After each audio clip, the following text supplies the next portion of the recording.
Okay, I'm recording for remote learners, so Deutsch 4 sagt Guten Morgen. Guten Morgen. Yeah, Dankeschön, hello.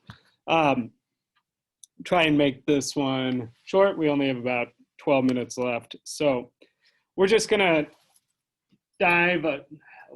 dip our toes into chapter 4, which we've already kind of done. We went through and talked about some of the questions guiding the reading. I asked you, for example, what conditions would you need to found a new city? What type of people? What sort of buildings? Why would you do this? I asked you if you've heard the name Habsburg before. We talked about universities just generally.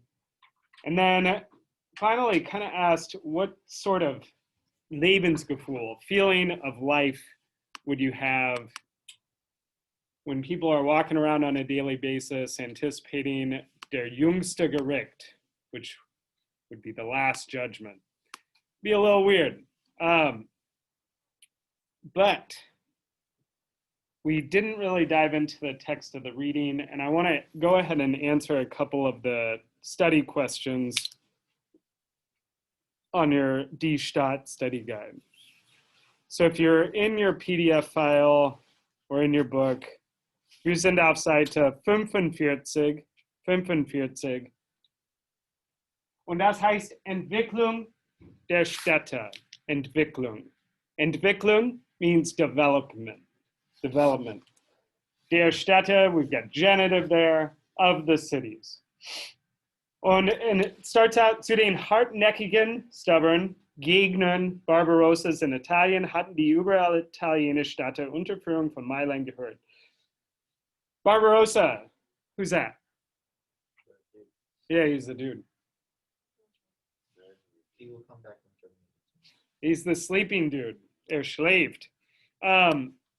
Let's look at what our study guide asks us to think about.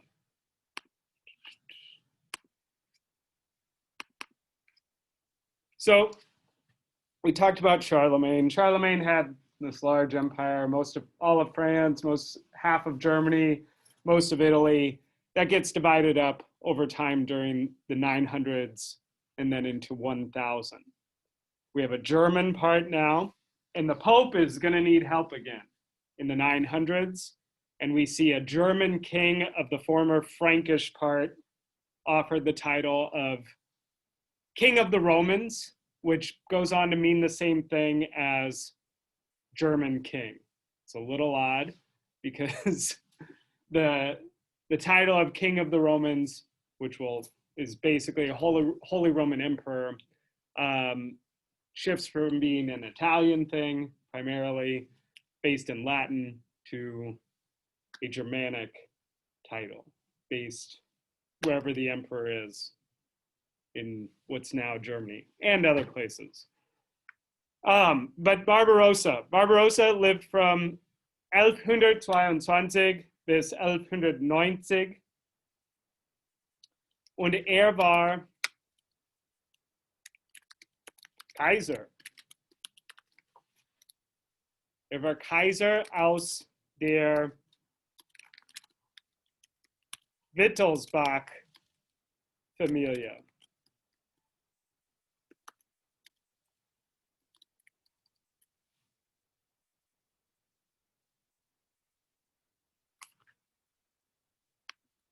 I can zoom in.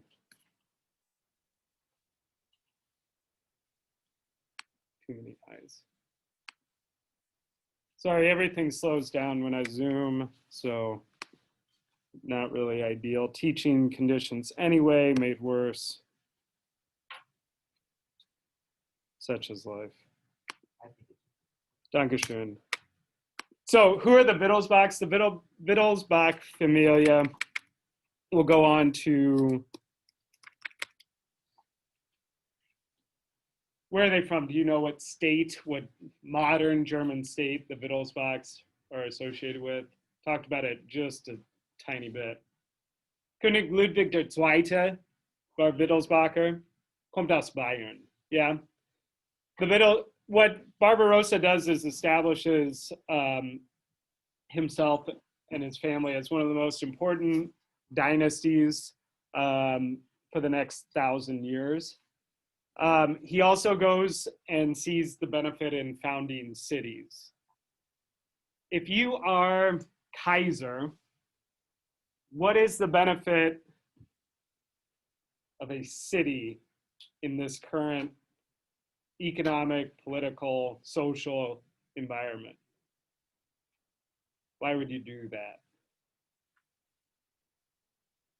Barbarossa is given credit for giving imperial control to such cities as München, yeah, Munich. Why is Munich set up as a city? It's quite simple.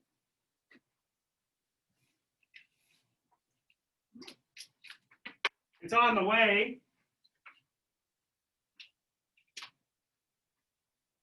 from Salzburg to Augsburg. Augsburg is named after Augustus. It's a former Roman colony. It's got a long tradition of being there and being a center of government. It's got fortification and protection going back a long, long time. It's already an established city as we get into the 1100s. It's also an imperial seat. So when the emperor is traveling in that area, the emperor stops and stays in Augsburg.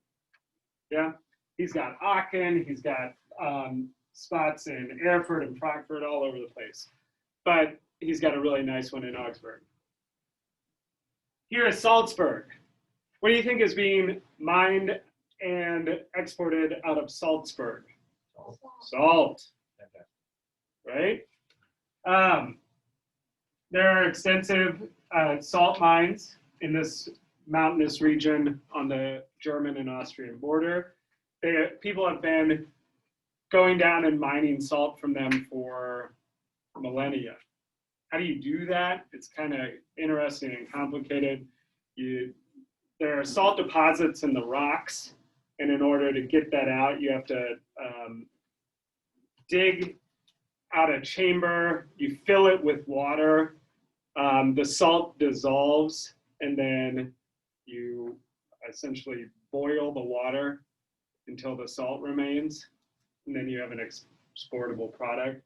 So if you go, we're planning on going and visiting a salt mine this summer near Salzburg, and you'll kind of get a feel for how that works. Salzburg to Augsburg. Every time you have to stop along the way, let's say one person owns all of this region. It's quite nice. You just pay that person and you can carry your salt from there to there. What happens is a group of monks founds a monastery right here on the path on the Isar River. And the Isar is wide enough that you would need a bridge to cross it or a boat that you could ferry someone across. If you are the boat owner, what are you going to ask for to go across the river? Money, payment, yeah? What do we call money to cross over some sort of barrier or line or use? A toll, toll, yeah? There's a monastery built along the river, and around that monastery crop up farmland as well as settlements. There's protection to be had close to a prominent building like a monastery. And Barbarossa, yeah, sees the value in that settlement next to where the monks live. Word for monk in German is Mönch, yeah? So the settlement is called München. Okay? Yo. And he says, this is now Wittelsbacher, or this is under Wittelsbacher protection and imperial protection. So what the emperor can do is, for the backing of the emperor, if anybody comes and messes with this plot of land, I'm going to come in with my army and help you guys out. In exchange for that, what's the emperor going to demand? Taxes. the cut of those tolls. How can you better extract tolls? Well, you can build a bridge. On a bridge, you can put people with pointy stuff, arrows and swords. And if they don't pay the tolls, you poke them, or they have to go around and lose time. And with salt being such a valuable commodity, we talked about turnips. Turnips are gross. They are better with salt. So if you are forced to eat turnips for a large portion, I'm not saying all medieval people were eating turnips all the time, but if you're forced to eat turnips, there's no delicious tomatoes around to make sauces. You're going to want some salt.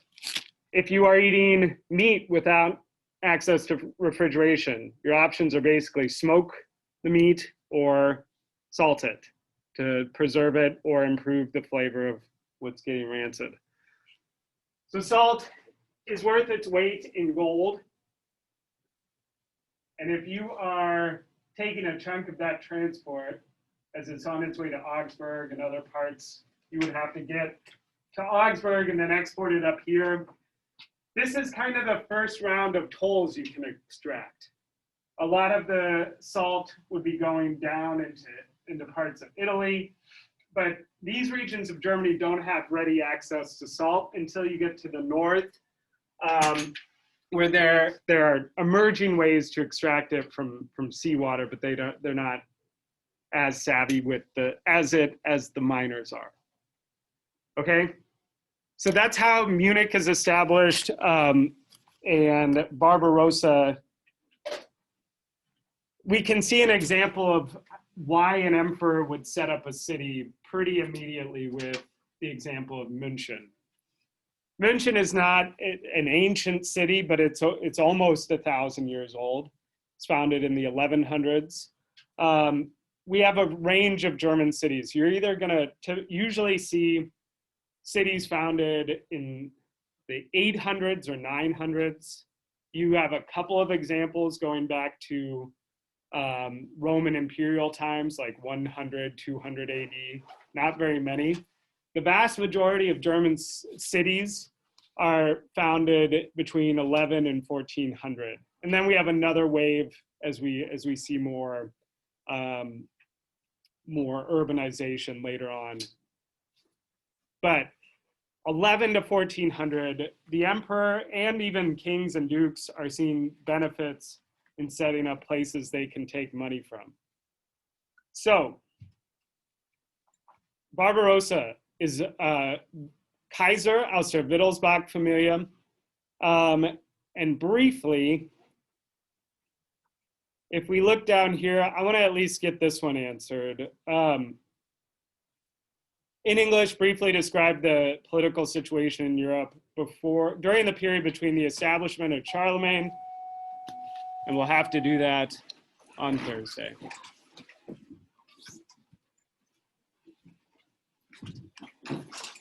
So stay tuned, get your essays done. Dankeschön.